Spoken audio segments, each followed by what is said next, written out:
Bienvenidos al canal Leo Babel Español. Hoy vamos a ver un tema muy interesante, sobre todo para los estudiantes principiantes, y que te va a interesar seguro, que es las diferencias entre los verbos ser y estar. Seguro que si ya has empezado a estudiar algo de español, has visto estos dos verbos que son los equivalentes en inglés a to be, en alemán a sein y en italiano essere, stare, etcétera, ¿ok? Digamos que es un verbo esencial en cualquier idioma, pero en este caso en español, digamos que ese to be lo tenemos en dos formas. Puede ser o puede ser estar, ¿ok? Y cuándo tienes que usar uno, cuándo tienes que usar otro, es lo que vamos a ver en este vídeo, con lo cual quédate hasta el final, porque en esta mini lección gratuita vas a aprender por fin cómo usar uno, cómo usar el otro, cuándo, y te voy a enseñar algunos ejemplos. Dentro. Como digo, los verbos ser y estar son dos verbos esenciales en español, pero hay unas pequeñas diferencias entre uno y el otro que quizás son sutiles, no son grandes diferencias, con lo cual a veces esto es un problema para los estudiantes de español. Pero es importante saber diferenciarlos para poder hablar español bien, ¿ok? Vamos a ver cuándo usar uno y cuándo usar otro, ¿ok? Vamos a la siguiente diapositiva. Primero empezamos con el verbo ser. Digamos, a grandes rasgos, en general, el verbo ser lo vamos a utilizar cuando queremos describir una característica permanente, ¿ok? Esta es la palabra clave, permanente, ¿ok? Algo inmutable, algo que no va a cambiar, ¿ok? Este verbo ser tiene varios usos, ¿ok? Que lo hacen único y que hace que lo usemos en vez de el otro verbo, el verbo estar. ¿Cuándo usamos el verbo ser? Por ejemplo, para describir nuestra identidad y nuestro origen. Por ejemplo, queremos presentarnos, queremos decir nuestra nacionalidad, nuestra procedencia. En ese caso, vamos a utilizar el verbo ser.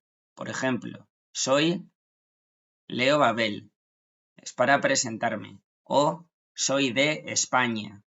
¿Qué? Porque estoy diciendo mi procedencia, es algo que no va a cambiar. Yo he nacido en un sitio determinado y tengo un nombre determinado. Luego esto es una característica permanente, inmutable, ¿ok? Por otra parte, otras características permanentes o aspectos inherentes a una persona, quiere decir que pertenecen a ellas, que no pueden cambiar.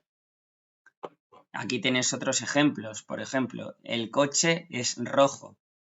El coche tiene un color y el color es rojo. No es hoy rojo, mañana amarillo y la semana próxima es verde. No, el color del coche es rojo siempre. Es una característica, es un atributo del coche, ¿no? Por tanto, en este caso utilizaremos el verbo ser. El coche es rojo.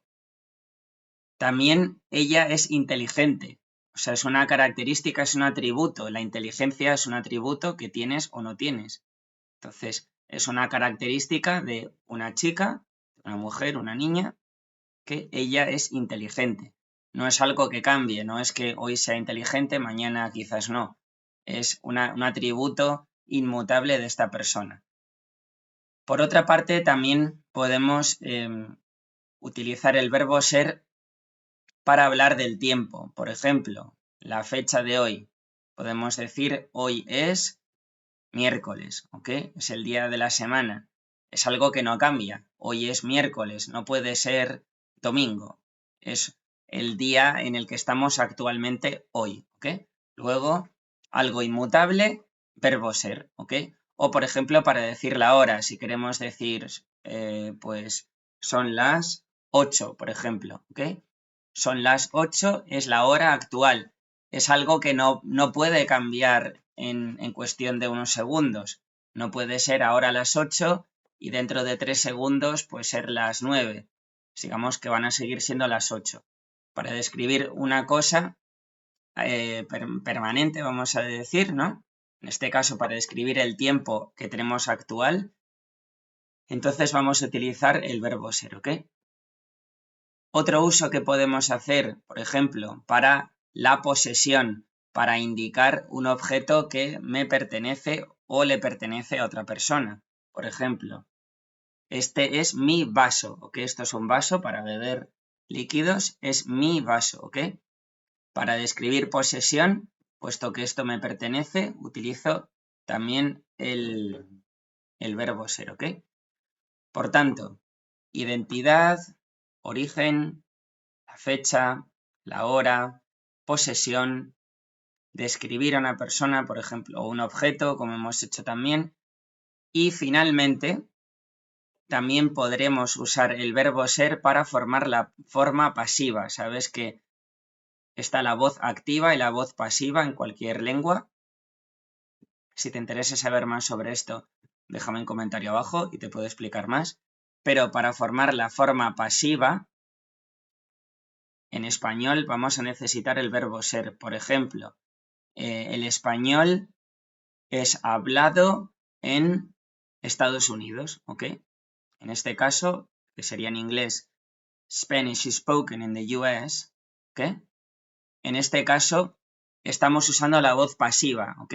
El español es hablado, ¿ok? El verbo auxiliar es ser en su forma tercera persona del singular, es hablado, ¿ok? Luego, para formar la forma pasiva, vamos a necesitar el verbo ser, ¿ok? Bien, pasamos a la siguiente porque ahora vamos a ver el verbo estar. Y es que el verbo ser, hemos dicho que lo usamos para describir características permanentes, mientras que el verbo estar lo vamos a utilizar para describir características temporales, esa diferencia permanente versus temporal, ¿ok? Para describir un estado, ¿ok? En este caso utilizaremos el verbo estar, ¿ok? Cuando queremos describir un estado. Es la regla general. ¿Cuáles son los usos concretos del verbo estar? Por ejemplo, para la ubicación, para decir dónde se encuentra algo o alguien. Por ejemplo, yo estoy en Georgia, ¿ok? En el país. Yo estoy en Georgia, estoy hablando de mi ubicación. Es una ubicación que puede cambiar. Hoy puedo estar en Georgia, mañana podría estar en Turquía, por ejemplo. Entonces, es algo que puede cambiar. Por lo tanto, para hablar de la ubicación, como digo, la regla de oro sería que es algo temporal y si es algo temporal, estar, con lo cual estoy en Georgia, ¿ok? Nunca ser, sino en este caso estar, ¿ok? Por ejemplo, para hablar de un estado temporal, supongamos, estoy muy contento, ¿ok? Para decir, expresar, digamos, este estado de ánimo, que es temporal, ¿ok? Entonces vamos a usar el verbo estar. Estoy muy contento. Digamos que es un estado de ánimo que yo tengo ahora mismo. Quizás un poco más tarde, pues mi estado de ánimo es diferente y puedo estar muy triste porque quizás reciba una mala noticia. Entonces podría cambiar mi estado de ánimo. Es una cosa mutable, digamos. Es algo que no es permanente, sino que yo ahora mismo estoy contento, con lo cual es algo temporal, verbo estar, ¿ok? También importante, igual que antes hemos dicho que el verbo ser lo usábamos para formar la voz pasiva, el verbo estar es el verbo auxiliar que vamos a utilizar para los tiempos progresivos, vamos a decir, para describir acciones en curso que están transcurriendo en este momento. Por ejemplo, acabo de decir un ejemplo, están transcurriendo, ¿ok? Están transcurriendo es un tiempo progresivo, es lo que en inglés es el present continuous, ¿ok? O por ejemplo, digamos, estoy grabando un vídeo, ¿no? I'm recording a video. En este caso, estoy haciendo algo en este momento y de forma progresiva. Es algo que tiene una duración, no es algo puntual, es algo progresivo, ¿no? Porque digamos que el grabar un vídeo, grabar este vídeo para vosotros es algo que lleva un tiempo, que se hace de forma progresiva, ¿ok? Entonces, en este caso vamos a usar estar. Estoy grabando, ¿ok? No soy grabando, sino estoy grabando, ¿ok? Más ejemplos. Aquí los tienes en la diapositiva. Por ejemplo, estoy en casa. Hablo de mi ubicación. Ella está cansada. Es un estado temporal, estado de ánimo, ¿vale? O estado psicológico, digamos, ¿no? También. Estamos comiendo. Es una acción progresiva, ¿ok? Luego, como digo, estar para algo temporal, ¿ok? Recuerda, estar temporal, ser para algo permanente. Y con esto acabo la presentación. Espero que te haya quedado claro cuándo usar uno, cuándo usar el otro. Me gustaría saber si lo has afianzado bien, si lo has aprendido bien, con lo cual te voy a pedir una pequeña tarea que te va a ayudar a mejorar todo esto y hacerlo ya por fin bien en el futuro. Y es que te voy a pedir que me dejes un comentario y me pongas varias frases en las que utilices ser o estar y me expliques, no hace falta que sea en español, pero si es en español mejor, pero me gustaría que me expliques por qué has utilizado ser o estar. La frase evidentemente en español y luego después necesitaría, digamos, me gustaría que me justifiques por qué has usado ser o por qué has usado estar, ¿ok?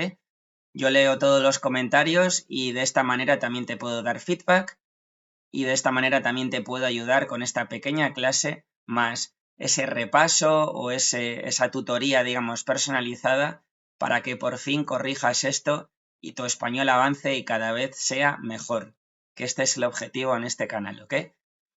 Con lo cual me despido, muchas gracias por ver este vídeo, como siempre se agradece un like, una suscripción al canal para que este vídeo llegue a más gente. Como digo, espero tus comentarios con tus ejemplos, con tus frases y también agradezco si compartes este vídeo con más personas para que también otras personas, de forma totalmente gratuita, puedan aprender mucho más sobre esta maravillosa lengua que es el español. Nos vemos en un próximo vídeo.